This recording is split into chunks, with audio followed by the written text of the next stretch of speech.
तो एपिसोड 1 की स्टार्टिंग में हमें एक स्कूल दिखाया जाता है। फिर उसके अंदर दो लड़के दिखाए जाते हैं, जिसमें से एक लड़का बोल रहा होता है, दाजुइंग वैसे तुम चाहो तो मेरा एग्जाम पेपर कॉपी कर सकते हो पढ़ाई के लिए। उसकी ये बात सुनकर दाजुइंग उसको बोलता है, क्या कहा तुमने, मैं तुम्हारा एग्जाम पेपर कॉपी करूं? लुक कैन यू, क्या तुम्हें पता नहीं है पूरी क्लास में हम सबसे ज्यादा कम रैंक वाले हैं, और अगर मैं तुम्हारा पेपर कॉपी करता हूं तो ये मेरे लिए और ज्यादा परेशानी खड़ी कर देगा। उसकी ये बात सुनकर लू कैन यू काफी ज्यादा कॉन्फिडेंट में उसको बोलता, तुम बिल्कुल भी फिक्र मत करो, मेरे पास ट्रम्प कार्ड है। उसकी ये बात सुनकर दाजुइंग उसको अजीब सी नजरों से देखने लग जाता है और उसको बोलता है, मुझे वैसे तुम्हारे ऊपर विश्वास नहीं हो रहा है। तभी वहाँ पर टीचर आ जाती हैं। टीचर वहाँ पर आके बोलती हैं, सारे लोग अपनी सीटों पर आके बैठ जाओ, यहाँ वहाँ मत घूमो, क्लास शुरू होने वाली है। और तभी सारे लोग अपनी सीटों पर आके बैठ जाते हैं और फिर टीचर उन लोगों को बोलती है, अपने फ़ोन और टेक्स्ट बुक अपने से दूर रखो, जो भी ये जिसके पास देखी गई तो वो एक चीटर कराया जाएगा। और फिर हमें लू कैन यू का सीन दिखाया जाता है, जो कि अपनी डेस्क पे बैठा होता है। शायद से उसको कुछ फर्क ही नहीं पड़ रहा होता टीचर की बातों से, क्योंकि ये अपने मन में सोच रहा होता है वैसे वो अभी तक यहाँ पर आई क्यों नहीं।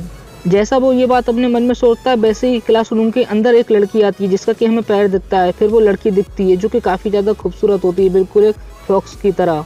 और फिर वो लड़की डायरेक्ट लू कैन यू के पास आ जाती है। वो लू कैन यू को बोलती है, मैं यहाँ पर आ गई। फिर वो उससे कुछ खुसर पुसर करने लग जाती है और फिर वो उसको ओके बोलती है। तभी लू कैन यू उसकी ये बातें सुनकर, उसकी खुसर पुसर सुनकर उसको थैंक्स बोलता है। फिर लू कैन यू और वो खुसर पुसर कर ही रहे होते हैं, तभी वहाँ पर उनकी टीचर आ जाती है। उनकी टीचर उनको देख लेती है और फिर उनको बोलती है, वैसे ये दरवाजा किसने खोला है? और ये देख के वो दोनों टीचर की ओर देखने लग जाते हैं और फिर वो सारे पढ़ाई करने लग जाते हैं। बल्कि जो लू कैन यू होता है वो जाओजी को अपने पास बुला के बोलता है, वो जो दूसरी सीट पे लड़का वो चश्मे लगा के बैठा है ना, वो इस क्लास का सबसे ज्यादा होशियार स्टूडेंट है।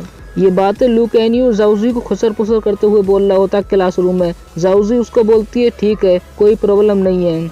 और फिर हमें दिखाया जाता है टीचर, जो कि पूरी क्लास में पहरा दे रही होती है। वो बाकी के बच्चों को बोलती है, तुम अभी अपने एग्जाम शुरू कर सकते हो, लेकिन अपनी आंखें अपने पास ही रखना। और तभी वो जाओजू की देख लेती है खड़े हुए। तभी वो जाओजू के पास आके बोलती है, वैसे ये काफ़ी अजीब बात है, वैसे तो तुम कम रैंक वाले लोग पढ़ाई करते नहीं हो, सिर्फ गपशप करते रहते हो, लेकिन बात जब एग्जाम की आती है तुम तो बिल्कुल जिराफ की तरह हो जाते हो।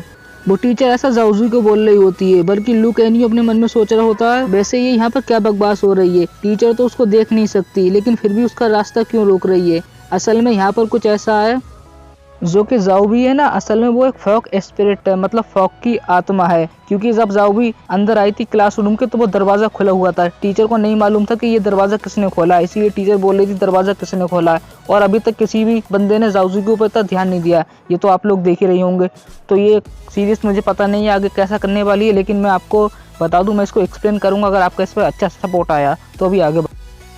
फिर अगले सीन में जाओजी वहाँ से छलांग लगाने लग जाती है, मतलब कूदने लग जाती है। ये देख के हमारा जो लू कैन यू होता है वो बोलता है, वाह क्या बात है, और वो बिल्कुल एक हैरान नज़र से उसको देख रहा होता है। और जो हमारी जाओजी होती है वो उसको किक्की बोलती है फुसफुसाते हुए, और फिर वो वहाँ से आगे चली जाती है, बिल्कुल मस्ती कर रही होती है क्लासरूम में। और फिर वो अचानक से फिर जाओजी उस लड़के के पास आके बैठ जाती है, जिसको कि लू कैन ने बताया था कि वो हमारी क्लास का सबसे ज़्यादा स्मार्ट लड़का है। उसके पास जाओजी आके बैठ जाती है, क्योंकि उसे जो ट्रम्प कार्ड बनाना होता है असल में वो जाओजी के ज़रिए से बनाएगा।